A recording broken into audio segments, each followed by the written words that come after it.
What's going on, guys? Welcome back to Regular Guy Firearms. Today we're taking a look at the Rock Island Armory 1911 that I got from Cabela's.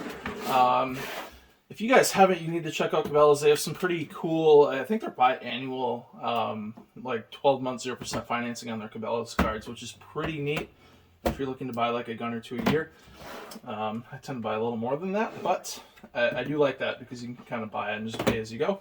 A little less hit on the wallet. First things first, to open up this case, I do like that it comes in a plastic case. It has a decent case like most of my M&Ps that I've gotten. A little preview on things to come. I just grabbed up a Taurus. This was from a judge. We'll have a video on that soon, but it came in a what is this? Like, if you're spending around $500, I feel like you should be getting a plastic case. So, here it is. Open it up. I've had it out of the case. Obviously, I've had this gun for a little bit. We're just doing a kind of what you would see tabletop review and unboxing. First things first on this, I do, for the price, this is it's a pretty good looking gun. You can get these Rock Island Armories right around, I think, anywhere from $400 to $500 in there, depending on where you shop. I don't recall what exactly I paid for this one, but if you pay attention on like Bud's Gun Shop and stuff, you can get pretty good deals on them.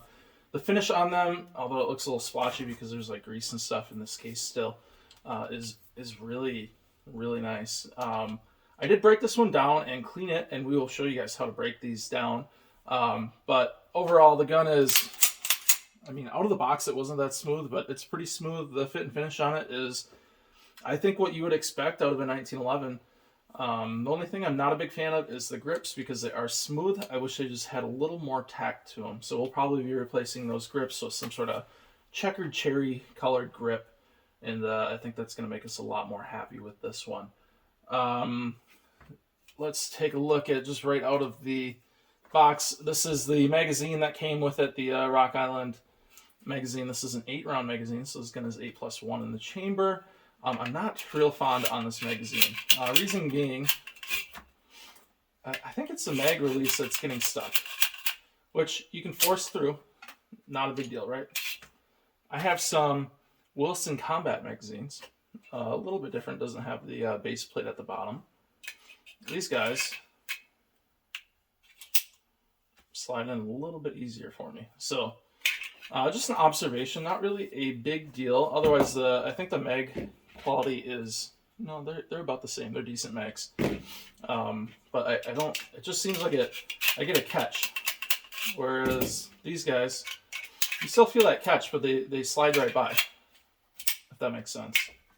This one, you almost, like, you hit it, and you gotta really push it in there. So, I don't know if that's a mag thing. I don't know if that's, whatever. It's just a little bit of an oddity. The mags still seem to eject just fine. Build quality is otherwise pretty similar. So that is one thing on here. 1911 obviously has the back safety on the grip, the palm grip, and then has the external safety here, or the thumb safety, which works just fine. It's pretty smooth. It's pretty easy to grab for me. Some of the, I think Rock Island has more of a combat style 1911 that you can get with one of these extended, and then I think the dovetail is extended along with maybe the external hammer there. But I just wanted a very basic one, and this one is really great for what it is. So no decocker, as I don't think 1911s really have. So I don't know if there's like a great clean way to do this, to drop the hammer. That would have been a probably a misfire there had I had a round in there, but we're always safe on this channel and clear. So yeah, I don't know, because you have to activate the palm safety to get that down. I don't know if there's a great way to get that down without introducing your other hand there. So if you do know a method, let me know, but that's how I've been doing it. Works fine for me. In terms of breaking this thing down, so we can take a look at the inside of it. There are plenty of videos out there, but as we saw, this gun is safe. It is decocked. Everything is good. First things first is, you guys probably know, if you're watching this video, you press down the little detent pin here, and the easy way to do it is just put it on kind of on the hammer here and push down. and this swings to the, will that be the non-safety side of the gun, the right side of the gun. You want to keep your thumb on this pin, or else you might have a flying spring. Just slowly release that guy, and you will keep that spring in there. It works better if you keep it in there. This top piece, the little detent, can come off so you don't lose it. You'll now realize that your barrel should be relatively loose once you then swing this guy back over, I think. Pull that out. Should allow your barrel to be relatively loose there. Here we're gonna line this piece up with the smaller indent back here. And once you get that lined up, you'll push this through, so you can kind of use that to help line that up. Right there, it is lined up. Pull the entire thing out. And now your slide should be completely free. Slide it forward, and you should be good to go. You might have been able to leave this until you remove the slide. Whatever way works for you is really honestly fine. From here, you can remove the recoil spring and the guide, and your barrel should be free. This is where you can tell I'm a rookie with a 1911. I'm trying to slide this barrel up like I do in my M&Ps and just about any other polymer frame gun. And that barrel slides right through, and your gun is broken down, ready for cleaning. So a few things on here. You can tell the machining is just a little dirty there. Not really a big deal. If you cared, you could polish that out. I do not care.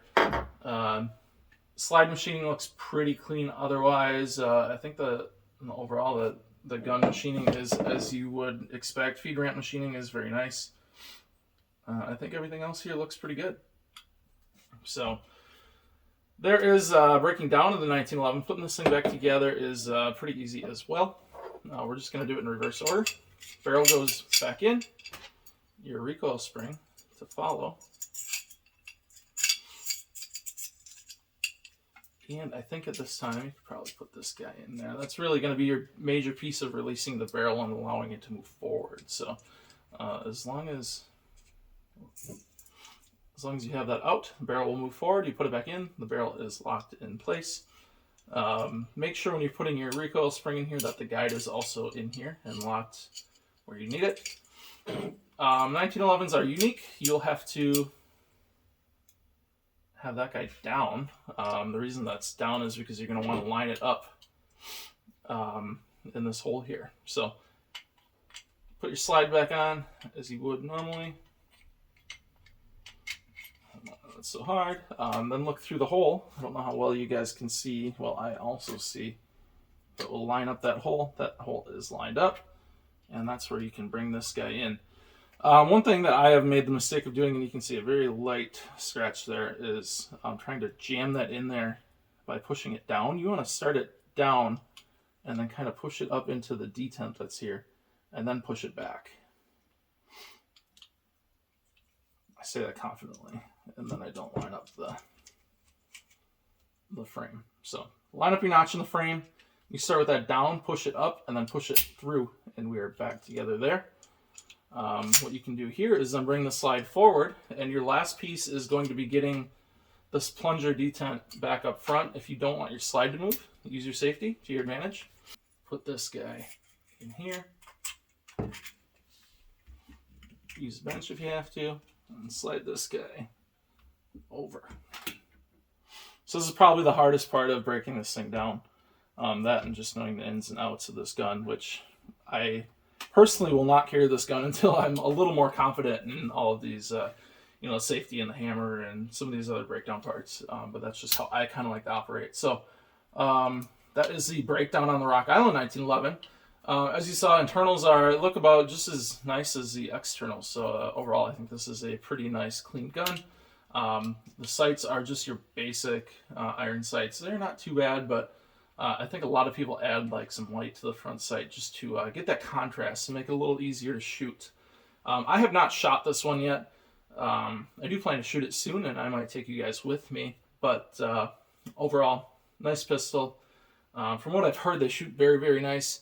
They're full frame. So they're full steel frame. So they should have a nice full feel to them and shoot really nice. So that's a little bit on the Rock Island Armory 1911 with the factory mag. As you see, it doesn't go in there the greatest. Feel on this gun, I mean, it's a 1911. It feels like a 1911. And I like it. Overall fit and finish is great. I think Rock Island Armory really hits it out of the park with this thing and meets a budget that many of us can afford. So if you guys are looking for a good starter 1911, I think this one is one that you should definitely consider. If you have any questions on this, want to make fun of me for not fully understanding some of the breakdowns, this is probably the third time I've broken this thing down. So feel free to put those in the comments. That's fine. You can laugh at my expense. It's okay. We're still learning here, but I do want to show you guys things from a regular guy perspective and, let you guys see everything. So one other thing I'll comment on is gun is empty. Obviously, nothing in the mag. The slider release is a little difficult to get to for some guys with smaller hands. I can hit it. The trigger pull is super nice and crisp and smooth. So Rock Island did a very good job on that trigger, in my opinion, for a gun in this price range. So that's about all I have to say about the Rock Island Armory 1911. This is obviously chambered in 45 ACP. It is not a 9mm version, or I think they have 380s and stuff like that. This is 9mm, this is a 45 ACP, not 10mm, none of that. So just your standard classic 1911. If you guys have any questions, feel free to ask down in the comments. And like always, I appreciate you guys watching. You want to see more tabletop reviews, be sure to hit that like and subscribe button. That really helps out the channel and, should help us to bring more content in the future. So thanks, guys. We'll see you in the next video.